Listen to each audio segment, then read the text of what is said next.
and lidocaine. Now, what glycerol does, it is similar to the rubbing alcohol. It binds with water molecules. Water molecules are attracted to glycerol, so it homogenizes with the glycerol. Now, glycerol actually doesn't evaporate as well, though. Glycerol has a higher evaporation point than alcohol and water by itself. So unless the glycerol, you tilt your head and it comes out, it's quite a thick substance. You can drain it out.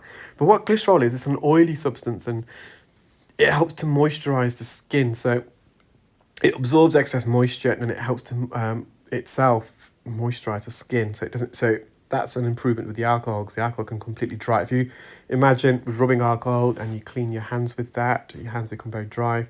With this glycerol substance, it absorbs excess moisture, it holds it, it carries it, so the swelling can go down in the ear canal. So it absorbs excess fluid in the skin cells that line the ear canal. It reduces inflammation, and it kind of holds that. If it drizzles out, brilliant.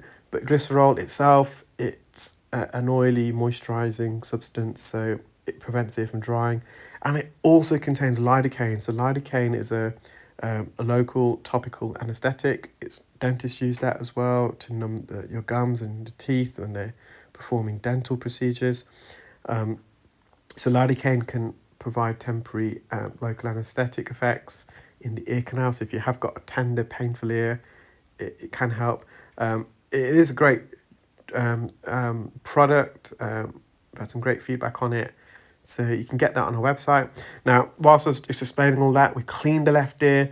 I did a lot more than I anticipated. There was a bit at the front of the left ear in the anterior recess, which I just did not think I'd be able to get because of the small working space in this patient's ear. But we managed to get it. Yes, there's little bits here and there. You know, this procedure, 34 minutes, that's the edited version.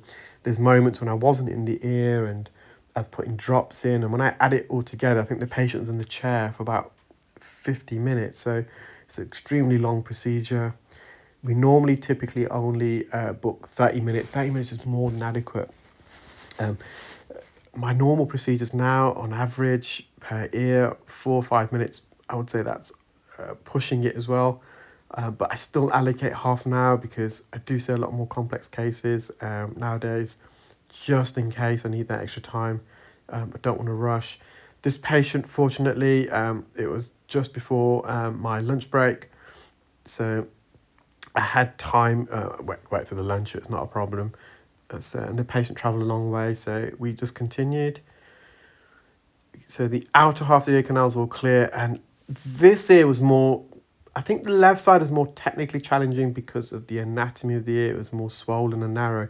This is more challenging because you can see just how thin this skin is, and it's just not peeling away in long strips.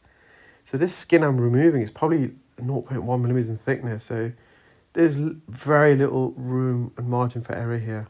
And we're on the bony part, and this is the front part of the ear canal, the anterior canal, and this I find is the most sensitive part of the ear.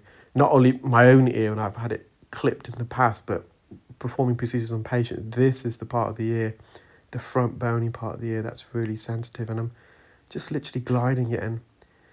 It's frustrating in a way because I'm managing to get contact with this skin, but it's just not coming away. It's clipping off in little bits. Now, in the past, there's been some comments, why don't you use, and I've seen the videos online, why don't